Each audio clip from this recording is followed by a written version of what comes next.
विश्वाधारं गगनसदृशं मेघवर्णं शुभांगम् लक्ष्मीकान्तं कमलनयनं योगिधृध्यानगम्यं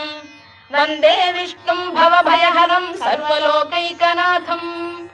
मेघश्यामं पीतकौशेयवासं श्रीवत्साङ्कं कौस्तुभोद्भासिताङ्गम् पुण्योपेतं पुण्डरीकायताक्षं विष्णुं वन्दे सर्वलोकैकनाथम् नमः समस्तभूतानामादिभूताय भूभृते अनेकरूपरूपाय विष्णवे प्रभविष्णवे सशङ्खचक्रं सकिरीटकुण्डलं सपीतवस्त्रं सरसीरुहेक्षणं सहारवक्षस्थलशोभिकौस्तुभं नमामि विष्णुं शिरसा चतुर्भुजम्